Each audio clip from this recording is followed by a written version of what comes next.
Hello and welcome to this live workshop. I'm Bo from Animation Mentor, the online animation school, and today we have a couple of really cool segments for you.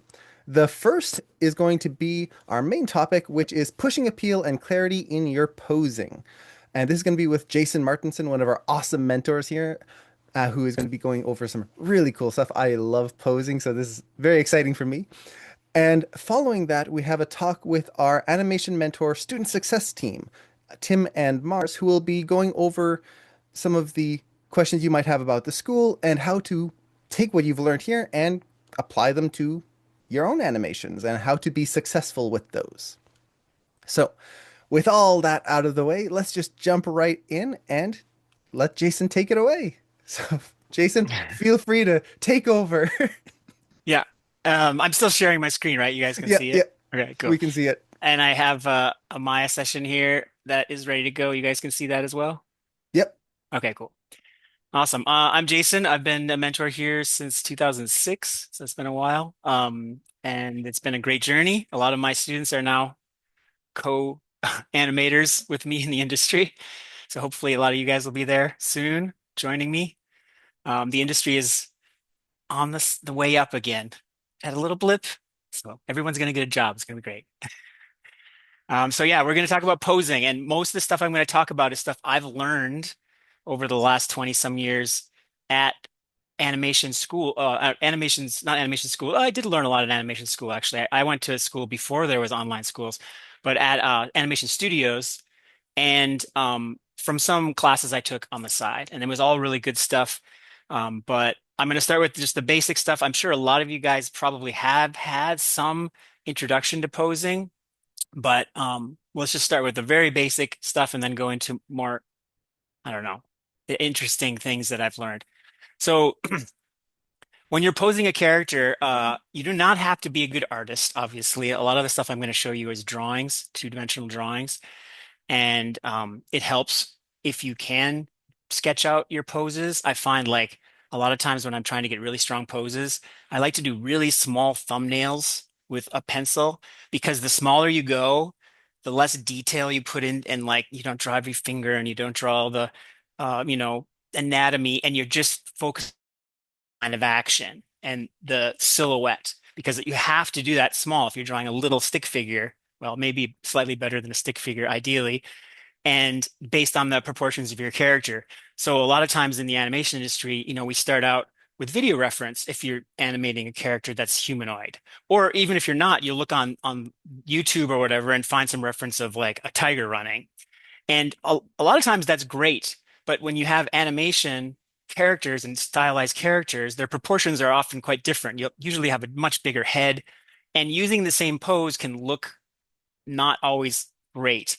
So that's where artistic appeal comes in, and that's not something you really can define clearly. It's like somewhat personal taste, obviously, but there are certain, kind of techniques that you can learn to make it easier to do well. And a lot of it is just experience and seeing stuff that you like and kind of osmosis, learning that what is appeal is not something that you just kind of get. It takes time. So some of the basic stuff that we talk about when we're doing posing is line of action. And I'm going to share this sync sketch with everyone just so you guys can be in there, but make sure when you're in there, you don't start driving it because I'm driving it. So that way I cannot get popped around. But I'm sharing the screen, so you don't need to go into it either. Jason, Um, if you hit the leave sync at the top right, yep. that'll Okay. make it so that you don't Yeah, have to worry sure. about any. I'll do that. That makes more sense. Because you can never trust everyone. So the first one is line of action, and this is just a quick example I've used a lot of times. And that's just the flow through the pose, right? It's very self-explanatory. If you've taken any animation classes before, you've probably been taught this. There's the C curve. So like if a character's like arched back like that, you have a nice arc through the body. There's the S curve, which flows through, and especially if you have character that has like a tail, or in this case, she's a mermaid. There's lots of ways to get S curves built on, or with if of long hair. It doesn't have to just be with their anatomy, but it can be. You can add the S just with the head. You'd have a C curve in the body, and then the head creates the S. See, right now you can't see my whole body because my camera does this weird auto zoom thing, but my whole body would be in a C curve, and this makes it an S curve just by rotating my head back, right? And those are just nice things to do when you're thinking about clear posing. Um, Here's some more nice clear examples. And the other thing is, where is that folder? Let me see. I have a couple of good examples here, actually. Bring these over. So this is from Preston Blair's book. This is the line of action drawn through somebody throwing a baseball, right? And you can see there's all these extra limb elements in here, but the dark line is showing the flow of that pose. Right? Here's this a C curve and an S curve kind of flowing through. There's two curves going through the pose. Here's some really nice drawings from Kim Possible. They've got really strong lines of action, right? Sometimes straight, sometimes curves. So the line of action, and here's a Preston Blair example of like do's and don'ts. The line of action can really push your poses in a stylized way that's clear. And then the other important thing is silhouette. And silhouette is something that what you want to have in your animation reading well. And one of the tricks I like to do in Maya for that is just click 7. When you click 7, the lights turn off, right? So like there's not good silhouette right now on this character, but now there's a clear silhouette. You can see what's going on, right? So a lot of times when you're posing out a character and you have an animator doing stuff like this and they're like, "Oh, I really want to get this character running." Well, that is not an ideal silhouette for a character running, right? But when you rotate the camera or rotate the character, now you can understand much better. And having it black and white rather than in color just makes it easier for your eye. So those are two tricks that you should always think about when you're trying to push your pose, right? Um, and then the other thing is, what are you trying to say? And this is a little bit more of a high level thing I learned. And I had a lot of trouble teaching my students this over the years. But I went to this class by this artist named Mark McDonald, and he's an amazing life drawing teacher. Now, again, I want to tell you guys, you do not have to be a good artist to understand and appreciate this. And he taught in the style of this guy named Walt Stanfield, who wrote a bunch of books called Drawn to Life, which are great books about gesture drawing. And Walt Stanfield used to teach at Disney.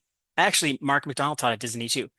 Back in the 60s, 70s, I don't even, maybe in the 50s, in the golden age, when they were doing 101 Dalmatians and Sword in the Stone. This guy was at Disney teaching these animators how to do good gesture drawing. And gesture drawing is not the same as illustrating like detailed poses with shading. It's just getting the rough. You can see here, these are gesture drawings, right? They're very quick drawings, sometimes 30 seconds or less. So I went to this class. It was like a 12-week class with Mark McDonald. It was about gesture drawing. And this is a drawing Mark McDonald did.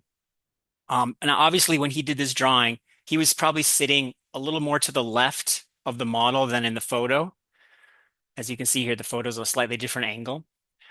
But what he taught us, and I think which is so useful for thinking about posing, is that when you're doing a pose, now you can think of it two ways. You're doing a pose because you want to draw it and get it clear for your animation, or you're posing it out in Maya and you have a reference. So in this case, there's a model doing a pose for you. In a lot of cases, you'll have your own video reference. You're running around your apartment trying to act out your scene, right? Or you found some video reference. There is a moment where you're scrubbing through your reference and you find a pose that you're going to take and put it into Maya and or draw it out. And he's like, this is the moment where you have to decide, what are you trying to say?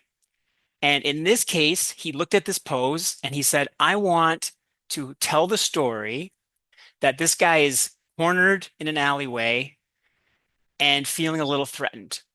And he used this reference image, which you can from your key poses from your video reference, and he changed a few things, right? So you can notice the hand is now behind the leg. The elbow is inside of the knee. The character is leaning a little more to the right. Now, this is not because he did a bad drawing because he wasn't copying the pose, which is what I used to do when I was drawing. I would be, okay, I see my model in front of me. I want to make it exact. He thought, what can I do to push the idea that I want to push in this pose for this keyframe of this animation? And he thought, well, if I bring the elbow in, it's more contained. Everything out is more, powerful. Everything in is a little bit more fearful, a little bit more like emotional, more protective. He's protecting himself. He's leaning back away from the threat, and he's a little tired and kind of cornered in the alley, so he's leaning him forward. So he did these changes to this drawing because he thought it would be a stronger story moment, but he still was able to do a really good drawing and pose because he had clear reference. So this is kind of what he was teaching us while we were doing this course. And we would go in and we'd draw the models and he'd come around and talk to us and he'd be like, what are you trying to say? What are you trying to say? And I hadn't thought of that before. I always just thought C curve, S curve, silhouette. But I never thought of this, which is actually almost more important than those other things. So after I went through that class, I was trying to explain this to my students. And I found that it was difficult to talk about. So instead, what I did between classes is I went and I found a bunch of my old drawings from when I was in school. And these were some of my favorite drawings. And I had spent all the time, some of them are 10-minute drawings, nice shading, everything. I really like the pose. I put them in my portfolio. And I looked at them and I just put my tablet over it and I said, okay, right now, if I was in Mark McDonald's class, what would I do differently? And so I looked at this pose and I thought, what is the story I want to tell with her? Well, she's holding someone's hat. Maybe it's hers, but maybe it's like her lovers or her ex-husband's or her somebody who's gone away. And I just pushed it up and I brought her into it and I gave it a little more C curve. And this now, if I was to use this as my key pose, you can see the drawing is probably a 30-second scribble, is a much more powerful pose and it's saying something different than this. But that's because I chose it. But I could still use this model to make this pose look really good, to figure out how is her hand working or whatever. So then I had this drawing. And, I was like, well, what can I do better on this one? Well, the weight could be better. So I pushed him into that chair and I brought the line of action from the legs to flow more nicely, right? I didn't copy the drawing and I gave it a little bit of an S curve. And now this pose to me tells a better story. This one was pretty obvious what to do for me. I just brought her in, contained her more, right? Again, the same model. So if this is your frame from your video reference and you're acting it out and you want to tell the story that this character is feeling a little bit, sad or protective of herself, then you could push it like this. This one also. Very obvious choice to change, stronger pose, right? And I looked at this one and I thought, well, this guy looks like a very proud Viking warrior. He looks like I don't really want to change anything about this pose. But if I squinted this pose, it's not actually a very good pose because it comes back to those other rules. Silhouette. You have his knee growing out of his groin, his hands growing out of his groin, his heels growing out of his knee, his arms growing out of his beard. When you squint at this in black and white, it could be clear. So in this case, if I just rotate the character and adjust a little bit of things, the same pose suddenly becomes much better. If you're going to put this on the cover of, the DVD or whatever poster, this pose is not nearly as clear as this pose, right? Same here. So here, I just brought her down more, but I also brought her feet in because remember, anything coming in is more protective. Anything coming out is more aggressive. And this was my favorite drawing. In fact, this drawing was up on the wall for like a month or two in Sheridan College, a brick and mortar school in Toronto, and I was really proud of it. And I looked at it and I'm like, well, what would I do better for this one? And now I don't like this drawing because this drawing is very clearly superior in the sense of a pose, right? It's got a lot more weight. I've just pushed him into that stick a little bit more. And you notice what I did with his elbow as well. I let it fall into that, right? Now, some of this is just forces. other is choices. This is a good drawing, but what is he doing? I don't know what he's doing. So I'm going to make a bold choice and give him an attitude, right? And this is a also very pushed pose. It's seductive, flirtatious, great line of action, but you can push it farther, especially if it's cartoony. This is maybe a bit much for like a very live action thing, right? Um, and then here, what is he doing? Is he drawing his sword? Is he putting his sword away? No, he's standing there trying to hold this pose, is what he's doing. But I don't want to have that as my key pose. So in this case, it was actually quite difficult. I spent a few minutes in front of a mirror trying to figure out, well, what's the key that tells the story? And then I scribbled this out. But clearly, this is a much stronger pose in a animation key than this. This doesn't have any force or energy, right? So, so this whole process for me of going down the rabbit hole of, and then this was after I'd been animating probably for 7 or 8 years, and I was, accomplished, and I had worked at Blue Sky for years and Naughty Dog and Sony, and I had tons of training in posing.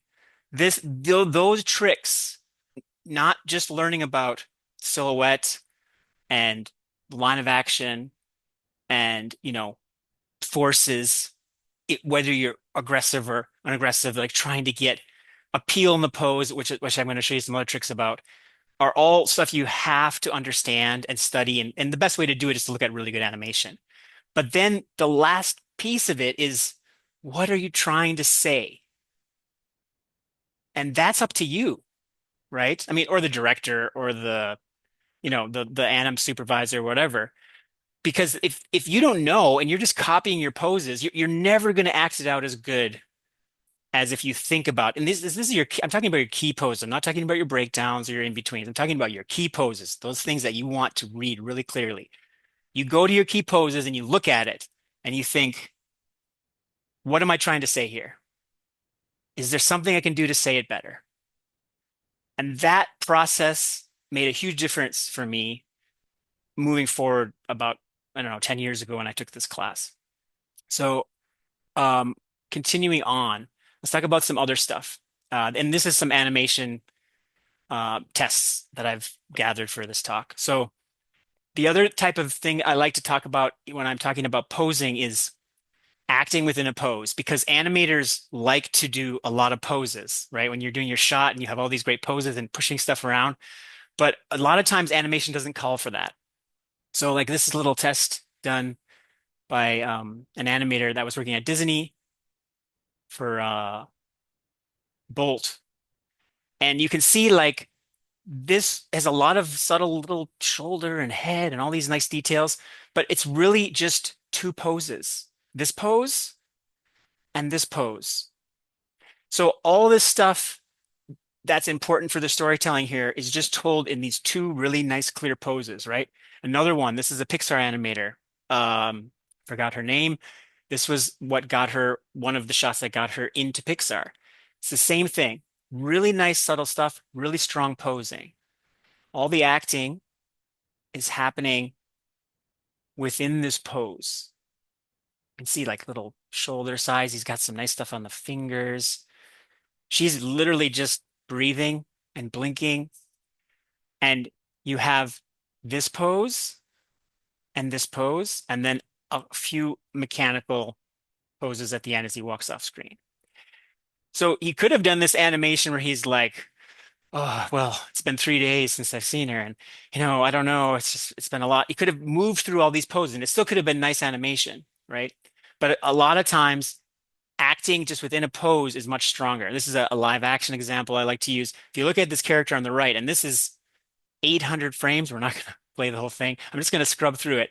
This guy's talking about her mother that he knows. She's an orphan and she's, been alone her whole life. She's doing all her acting. You can see just her fingers moving and her mouth, a little bit of adjustment in her head. It's a really strong pose, kind of down and out. And then when he says, I've met your mother, she changes. You've met my mother. So this acting is strong because the big pose change happens when she has an emotional change. There's a lot of dialogue in there, and you could say it's under animated. Obviously, this is live action, so it's not animated at all.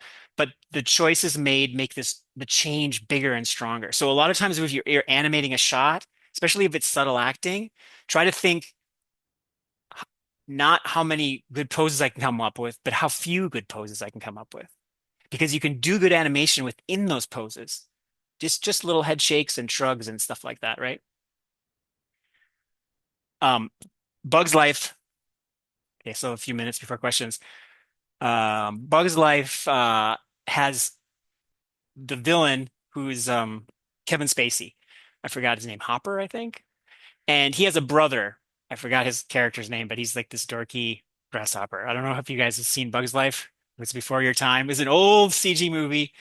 But they do this with the villain. So they have these two characters, and if you watch him, the way he moves, he he's always in a really cool, menacing silhouette, and he just moves within that pose. Whereas his brother is flipping and flopping and throwing his arms around, and I'm gonna do this pose, and I'm gonna do this pose.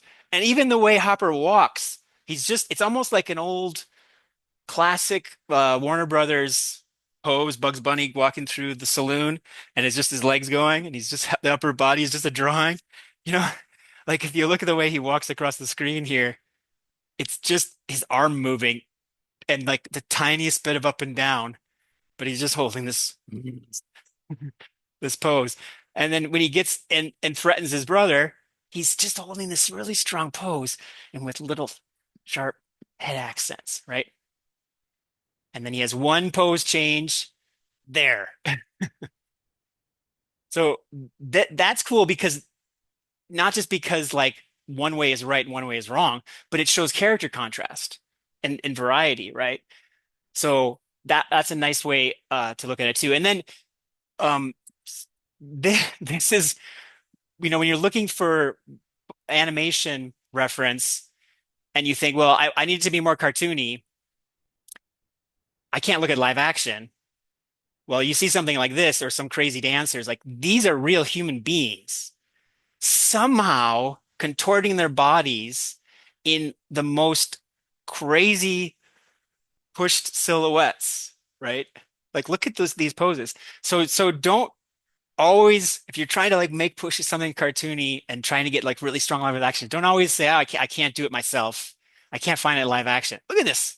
It's still possible to find and it's hard to find, but like looking at stuff like this, look at that walk. It's a Looney Tunes walk. They're just holding a pose with their legs going. So it's a super inspiring thing. And then I want to talk about. I don't have much time now, so I want to talk about a couple quick tricks. We're going to look at Maya. One of them is I call it the Glenn Keane muscle drop because Glenn Keane, when he started working in animation, 3D animation, he thought all the 3D puppets just didn't look like real. And one of his biggest complaints was the characters' forearms, because whenever they would bend their arms, he thought they looked like bent straws. And that's because, and this still happens to this day, and that's why all these cool rigs, and I'll show you it in a second, have these different controls.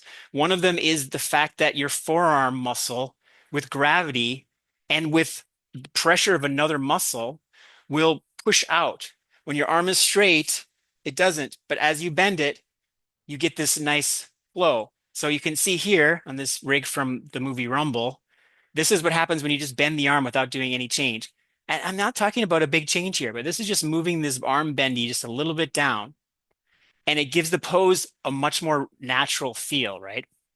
So if I open the Maya here, and I think you can turn on these things called bend bows here in the picker. When she bends her arm, because she's a classic example of this, and I give this note to my students all the time. There you have the bent straw. So all you have to do now, this has to be animated, right? Because if she straightens her arm again, and I pose this out, she actually has three movers you have to move. Sometimes you just need to, on some of the rigs, it's just one. And now if I straighten her arm out, it's it's got a weird little bend here, and I could have pushed this even more, I guess. Like that's not ideal. But if her arm is bent, well, that looks really nice. And you can even, push it up here a little bit too. Because what you want to think about is, well, how would I draw this? And you probably wouldn't draw it where this is bent slightly backwards. I'm just exaggerating how the default is. And that's like that. That's not how you would draw it. But that's just how the rig looks sometimes because this is 3D animation rigs. These are just how they look based on proportions. They don't know gravity. They don't understand how muscles works. There's sometimes you get rigs that can do this automatically, but that's one of the things. Another thing is one of the most important things, and then I'll let questions start. And this happens all the time, is understanding, especially the big pose changes like this kind of stuff, how the rib cage works, right? If you feel your rib cage, it's here. And this is one of the biggest problems I see that students make. It's pretty low down on your body. So when you grab the IK chest, and again, this depends on the rig, but this is very common among most 3D rigs, and you move this around. Well, this is not possible to do on your body unless you're some sort of circus contortionist, because this, this rib cage is pivoting from way up here. So to make this pose work in IK and make it realistic, I have to move it forward and like try a little bit more like this. And then I have to take this mover down here and do this, right? So there's a lot of back and forth. And then if you're animating through that, you're going to get, a lot of times I see poses that students have where there's like stuff like this. There's these weird S curves going through the spine that looks kind of broken. So in this particular rig, I tend to like to not use these top movers. And I just stick to these FK movers here. Like when I'm posing her out, this character, I like to use these two movers and you get really nice natural rotations that are much more like you would in real life. I'm using them together. If I just use one, it's not quite as nice. Like if I just use this one, that doesn't have as nice of a bend. But if I just use this one, it also doesn't quite work. So these are tricks that you have to kind of figure out as you're animating. I have a bunch of tricks I wanted to show with the face, but I think we have to go to questions now. So hopefully uh, you guys learned a few things there. Well, we can definitely dive into questions, and if we get through them, although we Yeah. do have quite a few, we can always jump back to the face, or we just do a whole other Q&A just on the face because I I think mean, I that can I can be that kind could be of doing a whole hour. I can be doing some face stuff on the side while people are asking questions, and I can show a few things in the meantime. But yeah, Multitasking, I like it. yeah, So let's dive right into the first question here. You mentioned um, during the drawing section about pushing the proportions, and especially with cartoon characters, they have bigger heads, that kind of stuff. When you are pushing the pose, can you break the rules of the typical proportions when it comes to animation?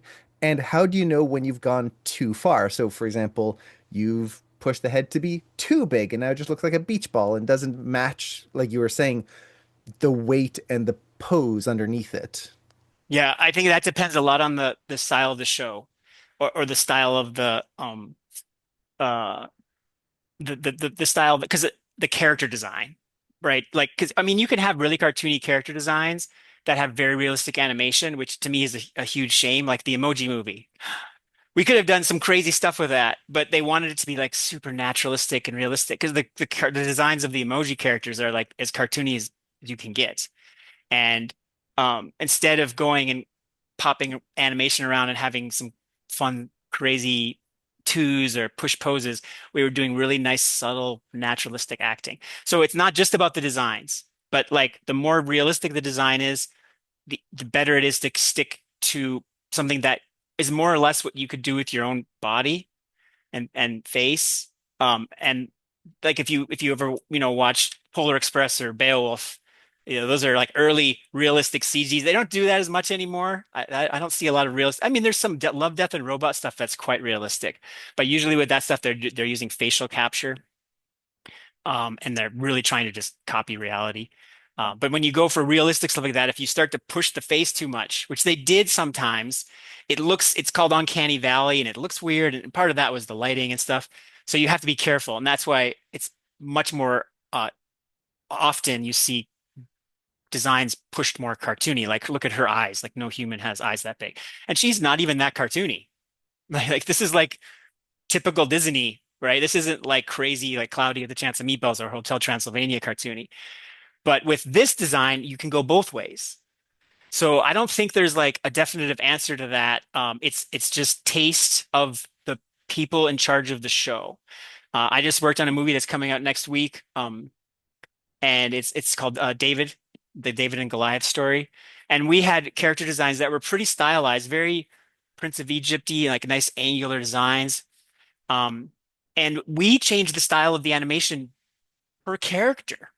We have some characters that are more cartoony than others, and we were doing some snappy animation with smear stuff and flailing, bendo arms. And then we had other characters that were very naturalistic because the directors wanted some characters to be more grounded and some characters to be more comic relief. So it can change within the show.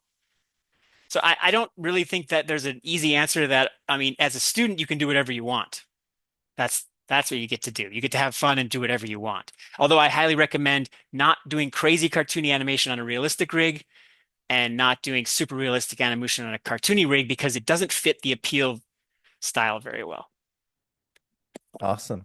And there's another question kind of along those same lines in terms of the exaggeration. How can you tell when you've pushed a pose too far? So you're trying to exaggerate it, and at what point is it broken? And do you have to pull it back? Or do you have to keep pushing it further? How can you tell when I, you've pushed it too far? for me, it like I always think it's better to push it too far, and it's easier to come back. So like that answer is really just I I mean that comes down to personal taste more than anything.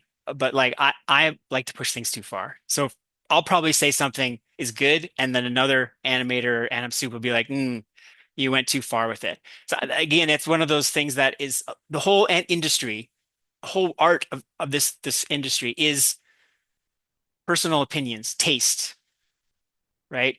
Like there are things that are clearly better and worse. Like if you have a bouncing ball and you're going for physics, it's going to slow down in hang time and go down faster and accelerate and bounce again. And if somebody tries to animate a bouncing ball where it's like, woo, bing, woo, well, it doesn't work, right? That's clearly not working because of gravity and physics. And that's why a lot of times when you are doing your body mechanics stuff and you have the foot, the foot starting to move before you've put your weight over the other foot, and then it's just like, well, it's not working. Like you can't do that. That's that's the kind of stuff that you can look at and say, hey, this is not working and it's actually bad. But when you talk about pushing poses and like, is this too snappy or is this too cartoony? I don't think there's necessarily that's a much more gray area. Like there's not that is taste. Like that is taste. If that to me that comes down to the character designs. If you're making crazy changes, if I take her, she's pretty realistic, and if I take her, what control is it? Oh, I got to turn on eye, her face controls. Where is that? Where's the control to turn on her face control? It should be on the head control. Okay, right. Yeah, facial Facial controls. controls. Yeah, so there's these movers here, is it? These ones? No. I think the movers that control the whole eye. Yeah, so there's a point where, that's probably too much, right? Especially if it's breaking the rig. But maybe if this rig had blend shapes that allowed you to go this big and it was a crazy take for a moment, you could get away with something like this. But more likely than not, with her, you're going to want to kind of limit yourself there. So, I mean, if the rig is exploding and it's not just happening over a frame or two for some insane cartoony moment where you don't really see, you've probably gone too far, you know. Hmm. Like if you look at K-pop, they did some crazy stuff, but they had to use separate rigs or bring in other geometry. for like moments when their characters were like their eyes turned to popcorn or whatever. I don't remember. Some weird stuff that happened. Hearts. Abs. Yes, exactly. So there's lots of cases where you can do stuff like that. But when you push the rig too far where it's actually starting to break, usually that's yeah, the limit.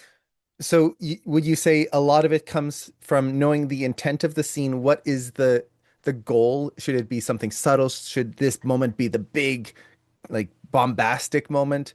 And also knowing the style that you want to go with. So, for example, when you're on a film, you're going to have the kind of look design already figured out. But if you're working on your own shot, making sure that you're not just jumping randomly from super cartoony to super subtle with no intent behind it. Would that be correct? That's very correct. But to me, it always comes down to making sure you talk to your supervisors and the directors. That's the whole point of when you start a show. Usually, I've been lucky enough on half my career to be in the first few months of production, and it's all just testing. You're doing animation tests, rig tests. Some of the most cartoony shows I've been on were the most fun. I worked on Cloudy with a Chance of Meatballs 2, and there's a character in there named Chester V. He's the villain. It's kind of themed after Steve Jobs. And the first week of everyone's job on that show, before the show started, was spend a week animating Chester V and do the weirdest thing you can possibly imagine, break all the rules. Whatever we like, we're going to use in the movie. And if you've seen the movie, he does some weird stuff. But there was a lot of weird stuff that we threw out. I wish on the DVD you could see every animator's test because there was actually I can show you mine. It wasn't they didn't use mine in the movie. Uh, you guys still see my screen, right? Yep. Training. Is this one? Here we go. So here's my test of Chester V, and I just brought in a chessboard. Um, he's saying, you guys probably can't hear him, but he goes, "Why, hello there. I have something very important to discuss with you." And so my idea was, well, I want to try to keep him as isolated as possible in many spots and just have very strange entrances. So you can see he just kind of eases into this pose, and then as he starts to talk, he does the Vulcan greeting. He's a nerd, and then um, as he walks across screen, his leg moves, and then his body goes, but his head stays there to the point where it actually pivots and still stays there, which makes no sense. But why not be weird? And then you have a nice snappy transition, just isolated movement where nothing else is moving because this is a very cartoony show. Look at his design. He's like super cartoony, you know, lots of holds, some nice smear frames. But mine was not even close to one of the weirder ones. Not even close. There was some weird stuff. So So you that have that was some fun. that I can imagine everyone's ideas just coming together must have just been like this.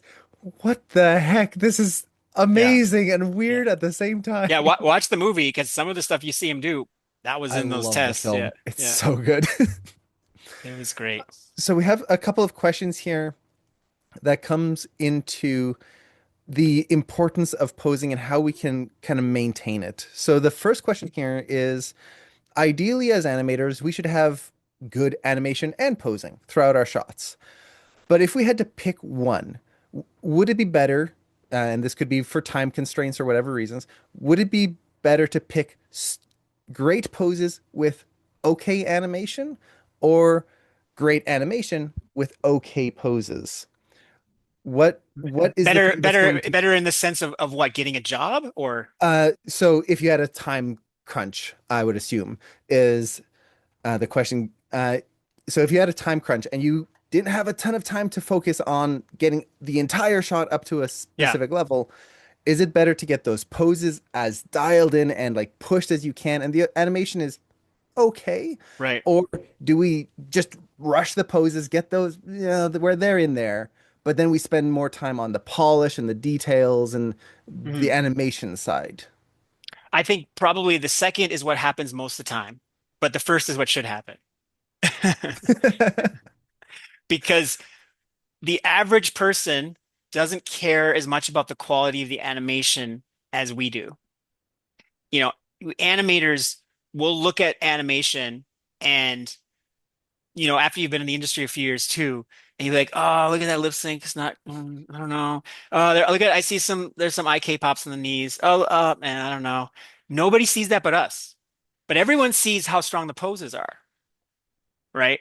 So Hmm. to me, the subtle detail stuff, okay, I guess it depends because if you're working in VFX and you have some good poses, but the animation is janky and it's next to a real human who Mm. has good animation, but maybe not the best poses, you should err on the side of good animation and bad poses because that's what happens in real life. I'm not always walking around with a great silhouette, you know? It doesn't happen. But in cartoons, especially if you're animating on twos, which is a lot of stuff now, I would definitely err towards spending more time on the poses. Like my favorite time of animation is when I blocked it out. It's on twos and threes. And I look at my animation, I'm like, oh, it's so beautiful. Now I'm going to ruin it and spline it. So that kind of goes into the next part. Is The next question we have is how much of the life in animation comes from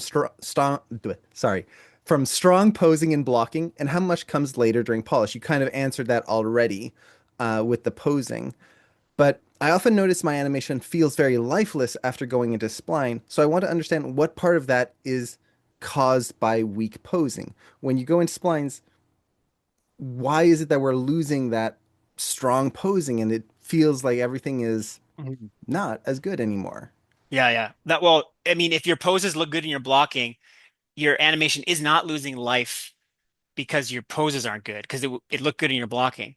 The problem is it's losing life because you're not seeing those poses anymore because they're only on for one frame. So that comes down to your spacing, right? That comes down to letting the pose breathe. And one of the biggest challenges that AI hasn't helped us with yet, hopefully it will, is even spacing, right? When you push spline in Maya, you have a bunch of great poses.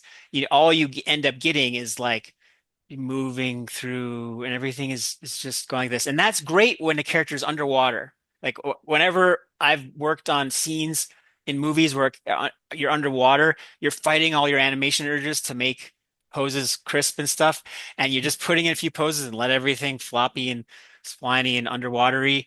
And it's like the easiest in-betweening you ever get to do. Because Maya does 95% of your work when you're animating characters underwater, right? But most of the time, characters are not underwater, and you want their poses to read. And if you look at shows that are more stylized, like K-pop is a recent example, and you frame through that stuff, I really recommend doing it as an animator. K-pop, TMNT, um, Spider-Verse, obviously, and there's some stuff like Blue-Eyed Samurai. That's on twos. Anything that's on twos in general, I think has a lot to offer to students because when you have good animators working on twos, it kind of forces them to favor those keys more because the animation style becomes more snappy. And so they'll hit a really strong pose. And when they're going to go into another pose, as they're going in and out of that pose, they'll have a breakdown or an ease out or an anticipation that is got some nice offset. So maybe they're leading with the shoulder or the arm or the hips are going or the head is leading, but the pose is still there.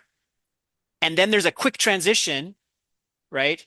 And then you have another strong pose. I mean, I can show you a quick example of this. Because I talk about this a lot.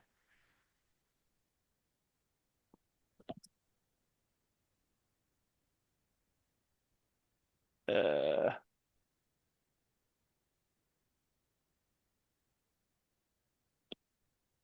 there's tons of K-pop stuff in here too. But I just love this Ninja Turtle sequence. So if you frame through this sequence, this is on YouTube, by the way. This is all on twos. This is from the Ninja Turtle movie. I'm just gonna go to some of these. This is a cool fight scene. If you look at Leonardo here, I'm gonna play this really quick. And that it's showing all the characters do their cool moves with their nunchucks and bow staff and size. But all these clips, they're really favoring the poses. So this animation does not look floaty because you can see how there's very subtle changes, and then there'll be big spacing, like really big changes, and then suddenly small spacing, and they're reading the pose and they hold the pose. It's moving, but not very much. And then they have big changes holding the pose, right? Big changes holding the pose. It's almost like speeding up and slowing down time is another way like to talk about it. So this is really easy to see when you look at animations on twos. It's much harder to see when you look at animation on ones. It's much harder to understand it, but it's a technique you want to use in both cases. It's just more time consuming and more difficult when you're animating on ones because you have to spend twice as much time, basically, right? So I think for students, study stuff like K-pop, study stuff like TMNT because it's going to be in your face. The spacing is going to be in your face. And then say, why does that look so good? Oh, okay. Now you go to your animation and you say, okay, I know how to make this feel better and I can read that cool pose because I'm going to let it in my splining. I'm going to let it breathe there. Go to the next pose. I'm not going to be like doing this, right? That's really cool. So that kind of goes into one of the questions that were asked here. How you apply all of these ideas of posing to something dynamic like a fight sequence is really just that move quickly from one pose to the next and then let it breathe in there versus just constantly transitioning from one to the next to the next to the next with no breaks or pauses to let the audience see and breathe that moment in. Is that correct? Yeah, I mean, for fight sequences, ideally you have good reference. You know, if you're animating a fight sequence, like there are animators that are really amazing at it. Dave Hahn, he's one of the legends out there. You can go on his YouTube channel. He's one of my friends, and he's just, there's some people want the 1%, you can call it. There's a couple guys I know that are like this. Daniel Fotheringham, I think he has a website. Alvise, these are people I've worked with in my long career. I'm an old man now, where I would see them and they're really good at creatures and quadrupeds. And I've seen them work and their brain just understands exactly what should happen for a quadruped or for a monster to make it feel heavy. And they're fast and they understand it, but they don't necessarily understand how to do good lip sync or good acting because you can't be good at everything. It's very difficult. Some people just have a knack for certain things, right? So when you ever, and 95% of us don't have a knack for anything. We have to really work at it. But if you're trying to get good at it, study the people that are good at it. So, well, if you don't know who they are, look at the animation that's good and study it. Say, why is this happening? Right? Um, I totally lost what was the question again? So when you're dealing with a fight sequence, something Oh, that's fight really sequence. dynamic versus Yeah. something like an acting Right. sequence, So for the how fight do you, yeah. sequence, then yeah, get it having good reference because if you don't know, like there's some people that probably are great martial artists and just know like what would make a good fight sequence for a Ninja Turtle, for example, or somebody that's really good with nunchucks. I'm not, so I need to look at reference. But then once you get the reference, well, go back to that stuff there. The simplest example I give my students is like a punch. If you're going to have a punch, well, you're not going to have an ease out and an ease in because then you're just, hey, how's it going? A punch has an anticipation, an overshoot, and a settle. So you are slowing down time, speeding up time, right? That's what happens in real life. That's what's happening in real life. So what do you do in animation? Exaggerate it, exaggerate it.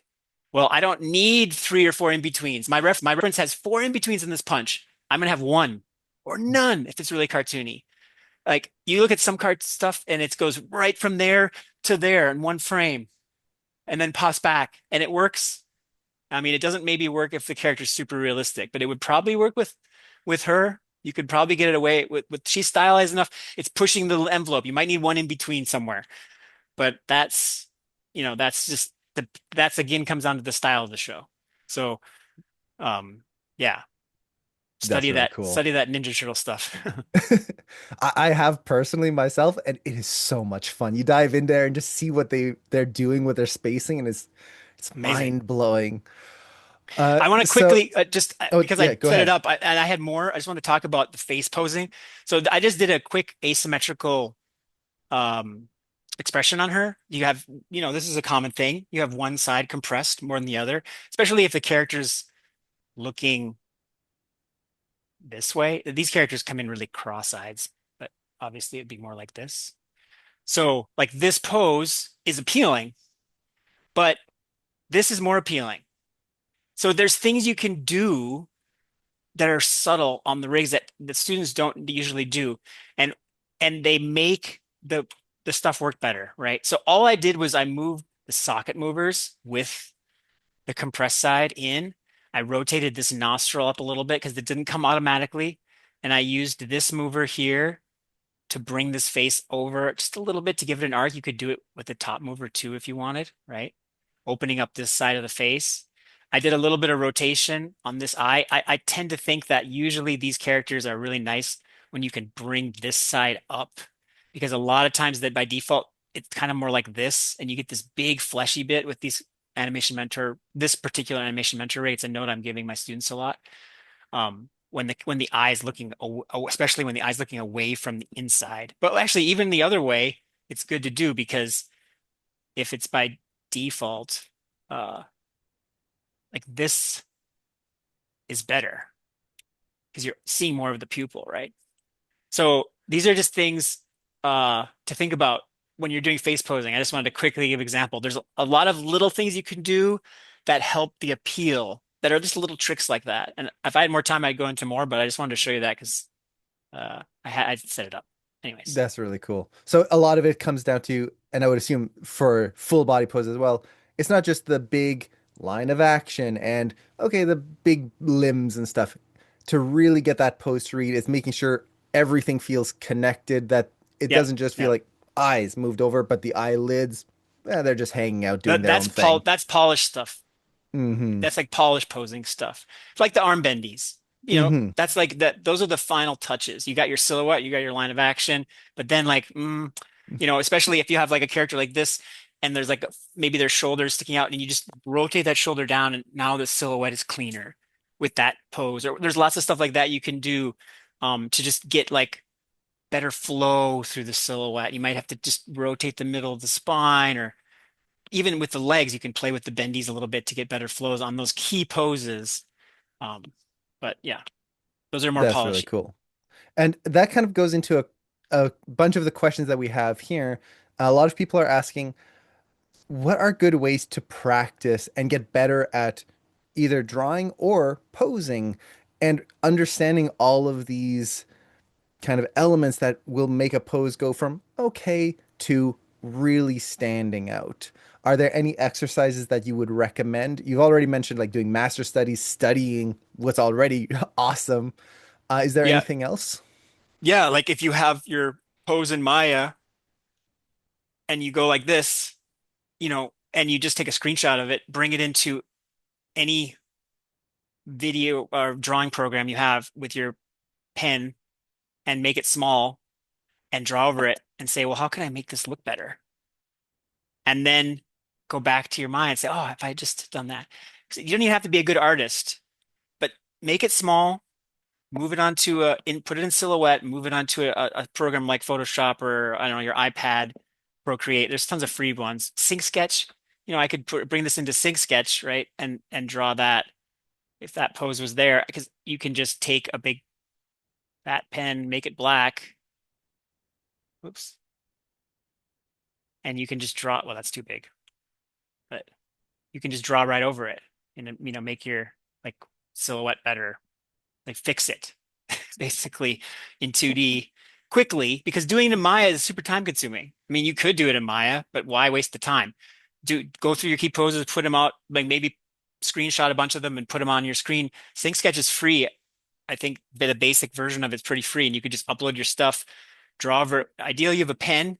It's easier than with the mouse. Um, and that to me is like a great trick. The key is I think make it small. The bigger it is, suddenly you have just so much more detail. The smaller it is, it really comes about down to the pose. Maybe that's not this same kind of stuff as talking about like the appeal in the face. Those are more polishy stuff. I'm talking about the broad pose. But to me, that's one of the best tricks. It's just, and it's not, it takes 10 seconds. Well, I don't know, however long it takes you to draw, but like a minute. to draw over it. And how long would it take me to fix that pose in Maya? Probably 10 minutes, and it wouldn't be as good. And then if I draw it, I'll go into Maya and I can have that example on the side and I'll try to match it. And it might not be able to, but I'll get closer because the anatomy of the rig might not allow me to do exactly what I drew. But that's a great tip. And you don't have to use Sync Sketch. Sync Sketch is just a free one. I like to use it because it's Animation Mentor has theirs works good too. Should probably be advertising theirs. I just don't use it as much, but it works just as good. That is a really cool tip because trying to fight a rig and all of the multitude of controls, especially when you're trying to see, is this going to be better? What could I do to make it better? And you're Yeah. doing that kind of exploration phase. That takes a lot of time, and you're always seeing kind of these broken Frankenstein poses in between. So it's hard to just visualize that. Okay, what needs to be done to make this better? Whereas Mhm. drawing, like you, even that little quick example, you did one line. It's like, oh, that's way better already, and you can Yeah. see it instantly. Yep. That's a really cool tip. So I think we're technically over, but we started a little late. So Yeah, that's I fine. We think can we have go for time a for few more. one more question, um, which is you mentioned when we are taking our animation, we should shoot reference and then push that reference, exaggerate it. Are there times when animating with reference, when exactly should we push the poses? When should we just copy it? Is there a time and a place where one would be more acceptable than the other? I'm assuming, kind of as you've mentioned, in VFX, when you want to match a live action performance, put your animation side by side with a live action actor, you would want to kind of favor the reference. But are there other moments where maybe as animators we should go, no, I should just follow this reference as closely as I can and not push it? I think the more uh subtle and like simple the movement is, like maybe a character just getting out of a chair compared to a character doing a backflip, the less you need to push it. Because if you push a character getting out of a chair, it might start to feel weird. Like if I just think about what I have to do to get out of a chair, you know, I don't know if you guys can see me. The first thing I have to do is kind of lean forward. And then I can put my weight, on this case, on my arms and stand up. So if I want to push this pose, well, I can, but then it starts to become like, why? Why am I going all the way that down? And now my arms are actually, I can't put my weight in my arm because my weight is too far in front. And as I push forward, I'm actually going to fall forward. So like, but if you're going with a character that's doing like, crazy strong stuff, a lot of times pushing it makes it read better. So I think if it's more subtle movements, a more common movement, uh, like a character just turning around, like I don't want to be like shift my weight way over my leg and then you know what I mean. I think it just Hmm. it's like how crazy is this movement? But again, it comes down to proportion. If a character is like a super cartoony emoji ball with a little leg, well, you could probably go and then turn it around and it would be fun. Just not with That's maybe the eye rig. Yeah, so a lot of it, it's not a there's a hard and fast rule and this is when we choose it, this is when we don't. It really just comes down to the shot, the intention, and what we need in that moment for the audience to Yeah. read it correctly.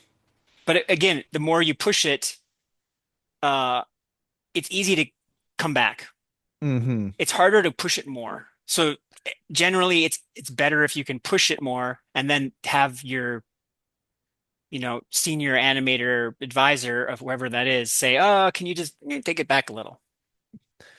So would you say when you're getting those notes, like it's better to aim for the note of you went too far, pull it back versus push it Yes. more. And the reason is it's very easy to do less because you can just go into Maya or Animbot or whatever, and there's like basically just go with the in-betweens to a less extreme. But if it needs to go more extreme and you're pushing the whole pose, you have to do it. You have to sit down and do the work. But to do it less, it's almost like, well, I already have the less. Maya can give me the less.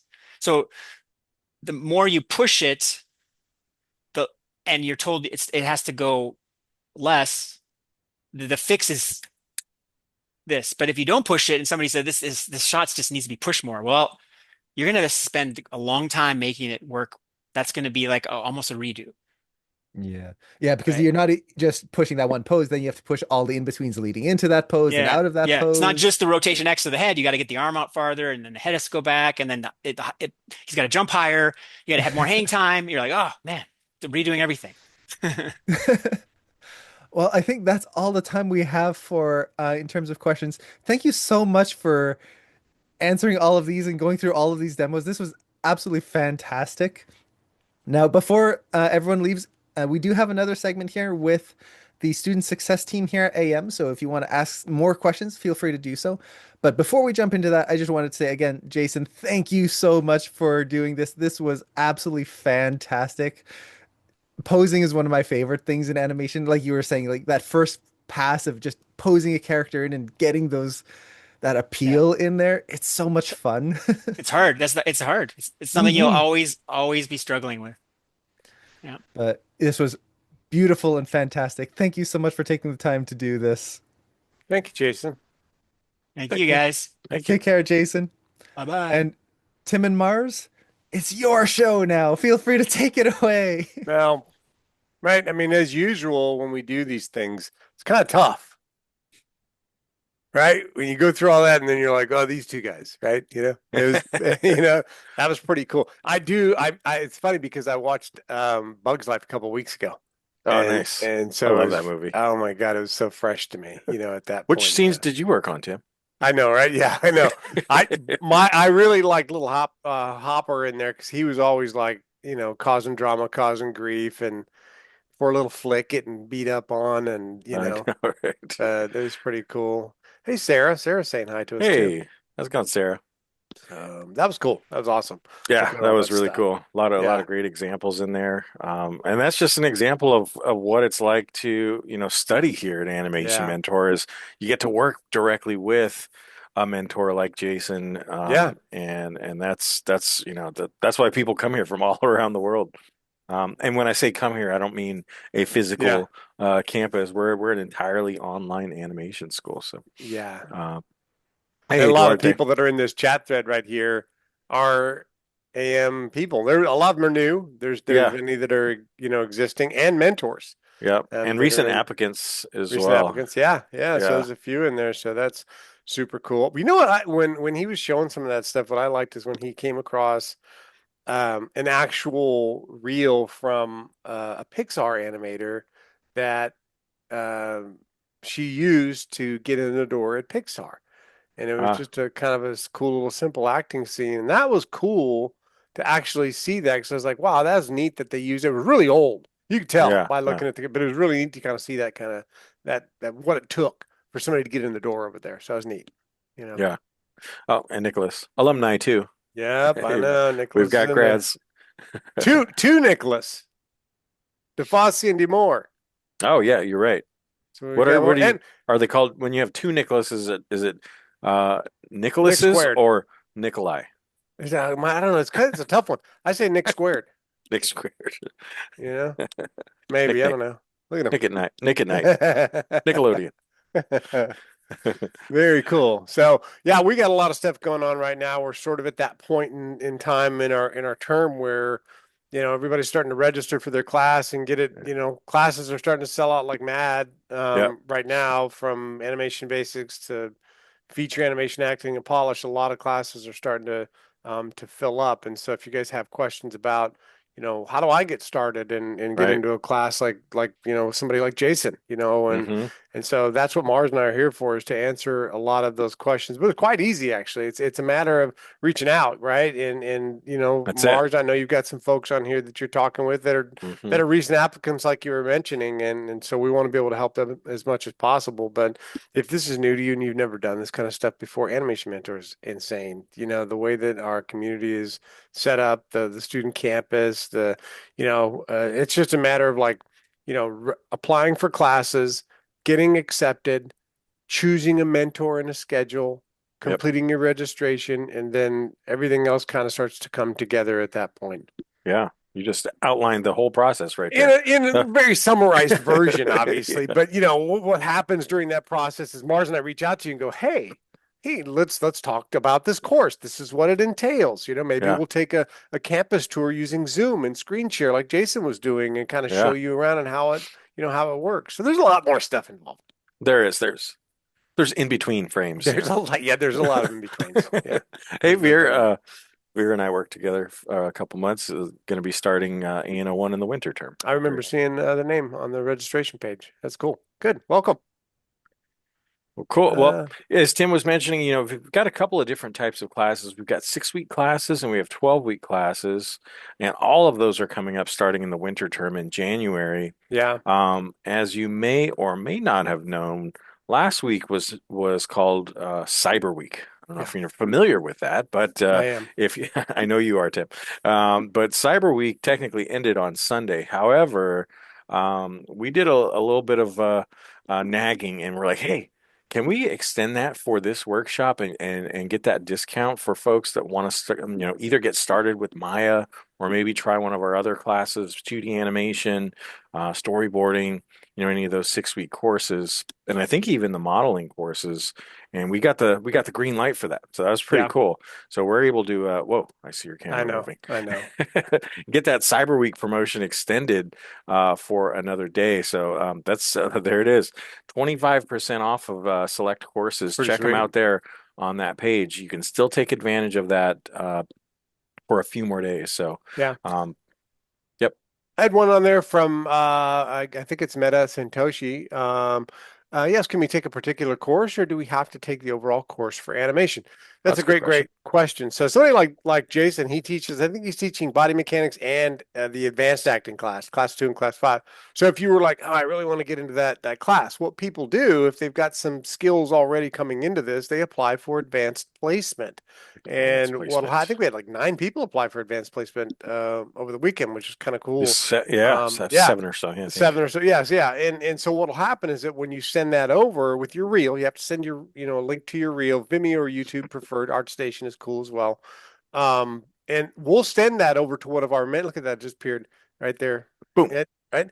What we'll do is we'll send your reel over to one of our mentors. They'll go ahead and review what you've submitted, and then they'll come back with some great feedback notes, and they'll tell you, based upon what they saw with your work, which class you should be starting off in. So yes, you can just take one course, but by default, you'll probably end up taking animation basics simply because we want to make sure you've mastered animation principles, not just learning them, but we want to make sure that you've mastered these things. Yeah. And so that's why important. exactly. And that's why we do the advanced placement, because we don't want to just throw you into class 5 because Jason's teaching it, right? We Yeah. want to make sure that, we're not throwing you to the wolves. We want to make sure Yeah. that you understand what's going on so that you can actually benefit from the class. But yeah, you can just take 1 or 2 or just one of our short 6-week courses too. Yep, exactly. Yeah, that's super helpful too, because if we just let students kind of pick and choose where to start, that could be really hard. That could, that might not set you up for success. So I think we do a really great job of making sure that your skill set is right for a particular course. Yep. Cool. What else we got going on? Cool. Hey, here's one here too, right? Kevin, I'd like to do more with 2D animation. Jay Jackson. Yeah, I mean, I think we did one with his crony T-Dan. I believe we did one that's on our webinar part on the website, right at the bottom. I think we did. Right? Am I wrong? Am I right? Am I wrong? T-Dan, I thought we did one with T-Dan, and maybe maybe he was just looking at me. And I was like, I thought we did one. It was just me the whole time. I can't remember. We've got a kind of a similar look, so maybe. He's much better at playing guitar than I am. He's a good guitar player. He is pretty good.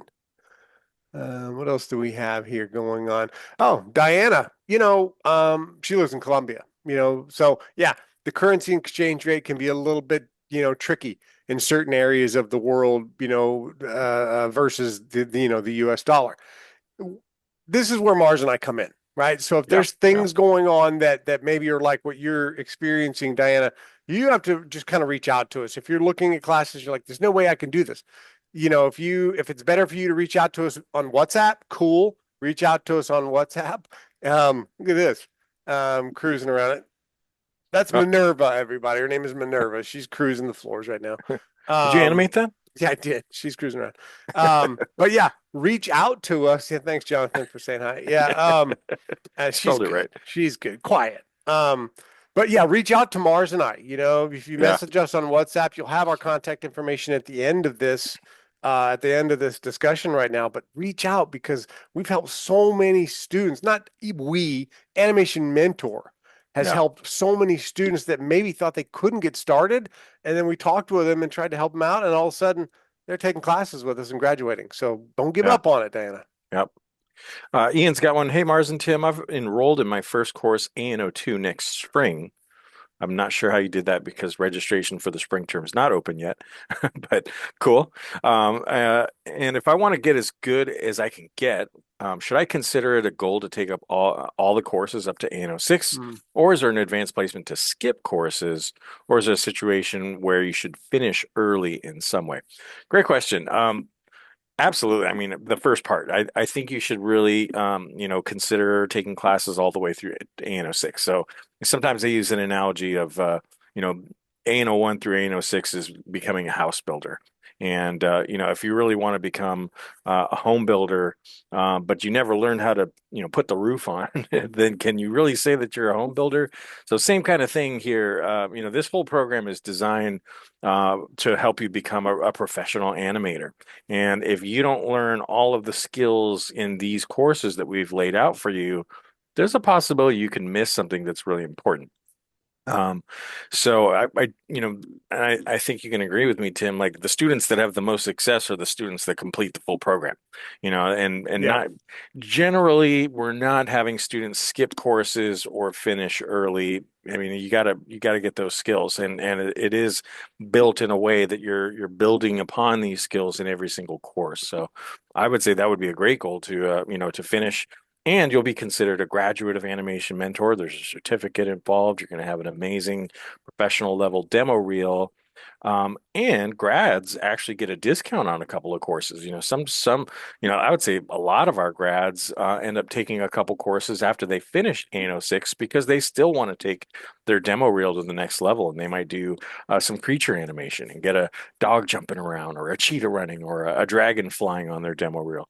Hiring studios love to see that. So. Yeah, Hopefully, agreed. Or they can come back and take the game animation courses. Take those last three, and leave with a certificate of completion for the character animation program and the game animation program. So that's kind of cool. yep, Yeah, exactly. yeah. And Kevin, right? College doesn't have to be the end. No, you're always going to be learning, Yeah. right? And so Mhm. if you come back, 10 years from the time that you graduated from school, chances are there's going to be a bunch of new curriculum, on the student campus. We're probably going to have a bunch of new courses. Mars mentioned these creatures courses, locomotion, fight or flight, or maybe even cartoony for that sort of exaggerated look. So yeah, Yeah. definitely. And also for you, there's if there's two grads on this thread that we know of for sure. A lot of Right. competition out there. And so you know what I mean? If you're in line for the same job and all of a sudden you're like, oh, these are 2 a.m. grads. Well, I got to class 4, which is, your work can still be good enough to get a great job, even if you just stop at class 4. But it's competition versus others that maybe have Yeah. finished the course and have had Right. feature animation added to their reel. So finish it up. Absolutely. Yep. Absolutely. Cool. Any other questions coming through? It's a little quiet on the questions today. Yeah, look quiet, look quiet. But we know for the winter class starting January 5th, right? That's when we're starting our Yep. winter classes. That's everything, by the way. So all of our Oh yeah. short courses are starting then, right? That's like 2D animation, that's like, storyboarding, that's previs, that's viz dev, everything. Plus all of our 12-week courses from the entire character animation program, 1 through 6, and the game animation program, also 1 through 6. Those courses, they're all starting fresh on January 5th. And so if you're Yep. thinking that that's your jam, then get jumping on it, Could right? be a New Year's resolution. You want to start off 2026? Great. Let's get I'm started digging in it. animating. Yep. Diana's got a little bit of a long comment here. I'll read the whole thing really quickly. I'm studying Cool. multimedia engineering, and I want to start my portfolio. What recommendations, I think the word is, do you give me about animation in this? And then Diana goes on to say a lot of different areas. So here's the thing, portfolio versus demo reel. Portfolio is usually a very broad collection of, different artistic areas that you've covered in your studies. And that's great. Portfolios are really great, but it kind of depends on, what you're going for. And you could think of this like a resume too. If you've had a lot of different jobs and you're applying for a job as an animator, you don't want to put, jobs that are not really that relevant to becoming an animator on your resume. And same thing, with a portfolio versus a demo reel. What we focus on here is the demo reel because that's what hiring studios want to see. They want to see your work. They want to see your work specifically as an animator. So, you can certainly add, 2D and 3D. It sounds like you're in a multimedia engineering um, uh, degree or program, and you could end up with a very broad portfolio. But Tim and I see this all the time. We have a lot of grads who went to programs at other schools, and they come here and they're like, "Mars, I've got a 4-year degree, I've got a portfolio, and I can't find a job anywhere. What's going on?" We'll take a look at that portfolio and we'll see, oh, you've got some 2D, you've got some 3D, you've got some modeling, you've got some rigging, a little bit of animation, you've got some lighting and some visual effects. Well, if you take that to a hiring studio, they're going to say, okay, Diana, that's great, but well, what do you do? What is, what kind of artist are you? Are you an animator? Because it's kind of hard to tell, So, I think that's the big difference here, and that's why we get so many grads from other colleges and universities coming here, because they need that help to get a very focused, a very directed demo reel that shows that they specialize in 3D character animation. So. Yeah, yeah. Hopefully That's a that's great helpful. answer. Yeah, I think it is, and to your point on that, and a lot of times if you're showing your reel to them, is the studio? Sometimes the studio is not even going to tell you that. It's just Oh no. yeah, that's It's just just a no. no or silence. Okay, if you didn't tell us what you want to be, then it's just a no, right? Yeah. So, yeah. Nada, who I already know on Oh here, yeah. as a I matter know of that. fact, she's in her Maya course, right? I'm new to animation, currently taking the Maya course. I've also registered for ANO 1 Animation Basics for the January term. Could you please explain the recommended path is for me after this? Should I follow the 12-week courses or the 6-week ones? I don't want to get confused or overwhelmed by choosing the wrong sequence.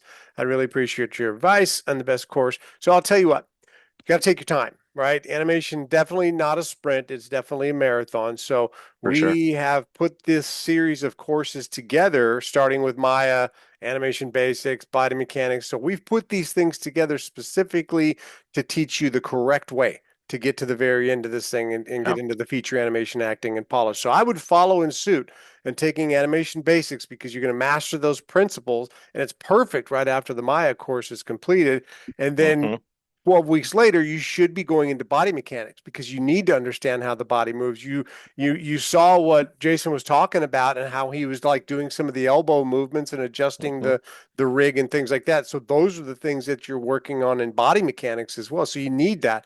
The 6-week courses are great to step into, but they're like 2D courses or previs or storyboarding. So they're a little bit different than the 12 weeks. So I say if you're Yeah. starting in that 12-week course, continue on that journey into body mechanics and advanced body Yep. mechanics because you're going to start to like build up and start to grow it more and more and more as an animator. So stick with that course if you can, and it'll all kind of make sense to you as you're kind of plugging through there. I think of 6-week courses like appetizers, and Yeah. the 12-week courses are the main Yeah, course. she's in the appetizer course right now taking Maya, right? Which Perfect. she knows Maya's, a challenge all its own. We saw it. Jason Oh was in yeah. there, Yeah. so yeah. Sure. Michelle's got a good one. Are homeschooling transcripts also accepted to join the program? And is the program fully online? Great question. So yeah, we have tons of homeschooled students. Transcripts are not totally necessary. You could send those over to us, but it really comes down to your application. We ask that students be 18 or above and high school graduates, but We bend the rules a little bit for that too. We've definitely had younger students that are still in high school and not have graduated. As a matter of fact, application just came in today from a 15-year-old and with some really strong work too. Really strong. Oh yeah, for being so young. So yeah, absolutely. And yes, this is an entirely online program. We do not have a physical campus, so you can attend from anywhere. It's one of the awesome parts of being a student here. We're a very international school. As Tim puts it, the United Nations of animation, That's if you will. us. I like That's that. us. My flag is flying. It's outside.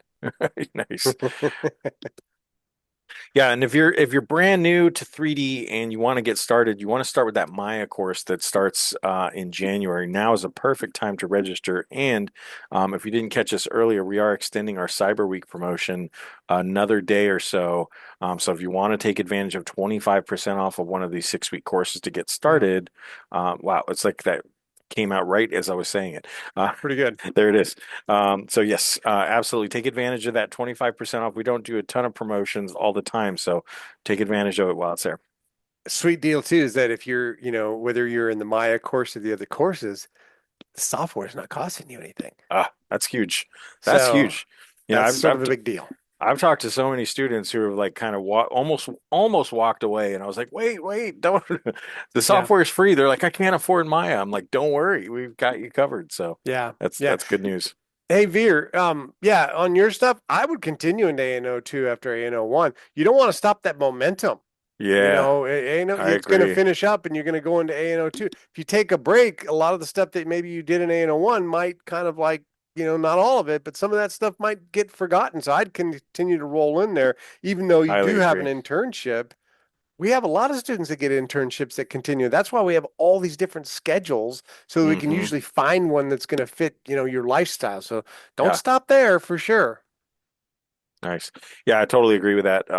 Yeah, I mean, I would say more than half. What do you think? More than half of our students are taking classes at other colleges, Yeah. universities, or they're working part or even full time, or maybe have Working full time, internships. juggling And children. a Oh, lot of look at students, a Six lot Sense. of Come on. I didn't even mean that, guys. a lot of students do have their own families as well, so it's definitely possible. You're taking one course at a time, so it's a little bit different than a traditional college or university Yeah. where you might be taking 4 to 6 classes a semester. You're just doing one class here, so it is possible with good time management to take a class while you're doing your internship. So yeah, Veer, I agree with Tim. If you can continue on to ANO2, highly recommended. Yes. And Michelle, you're right. We really do enjoy what we do. Thank you We for do. that. Yeah, Tim and I have been working together for like 7 years now. For a long time. It's been a minute, you know. Seven and a Jonathan half. liked that too, by the way. He's on that. He LMAO'd. Yeah, I know you weren't expecting me. I wasn't expecting the 6-7 either. It just kind of happened, But what does it mean? Yeah, and juggling children. I'm not condoning that, by the way. Yeah. So, If it's what else we animated, got it's okay. going on? Oh, yeah. I mean, yeah, we're talking winter, right? Winter? The promo code for sure for our winter folks. If winter's not your thing and you can't do it, you got. We're also doing applications for spring, right? Oh yeah. I don't like procrastinating and putting things off, but sometimes people's lives and the things that they've got going on, they force us into doing those kinds of things. So our spring term is like an April class, April 6th, I believe is what it is. I think it's April And 7th or so, yeah. yeah, and so it's, if you're thinking Oh, that April April, 6th, you're right. yeah, cool. So if you're thinking of April is your thing, you just can't do it. Springtime, do that class, get your application in. The earlier, the better, to be quite honest with you, on both of, on both those. I mean, the winter when we're doing applications now, write us a good essay on your application too. Oh yeah. I had to Yeah. get closer to you on that one. I So was write us yeah. a good essay on that, Yeah. right? An essay is a statement that tells us why do you want to become an animator? 1 to 2 Why? paragraphs is what we want. Minimum. That's minimum, right? Tell us your Maya experience. If you've never used it, mark none. Yeah. If you've used it, probably not excellent. Excellent's hard. That's a hard one to choose excellent, right? Unless you're like, working for Autodesk or something like that, right? Work. Autodesk. Cool. Well, I think that takes us up to time. Thank you guys so much. Please do reach out. If you've got additional questions or if your question wasn't answered about Animation Mentor, please feel free to send us an email, admissions@animationmentor.com. Goes right to me and Tim. And one more thing. We're Yeah. actually doing another live stream tomorrow. Oh, that's right. We are. Golly. Yeah, so Forgot about so that. make sure you follow us on socials, Facebook, Instagram, YouTube, LinkedIn, TikTok, all those places. We will be doing the promo code. If you follow the link, but it is 25 off winter, 25 OFFWINTER, or you can check out the link. But yes, we are doing another live stream tomorrow. It's just going to be me and Tim, the Mars and Tim show, and we'll be on all those platforms that I had just mentioned. TikTok is still questionable. Sorry, Sergio, we'll fix it. But we are going to be live, and we're going to be answering questions and hanging out. Similar format to this, but we'll be on social media, and you can certainly interact with us. And Yep. and please do follow us. And we'll see you then. Yep. Thanks, guys. Bo, you're Awesome. wonderful as usual. I love sitting in on these conversations. It's always fun to see the two of you. And thank you all so much for hanging out for this last hour and a half. I hope you had a great time, and hopefully we'll see you in the next workshop. So until then, take care and have a great week. Happy holidays. Bye, guys.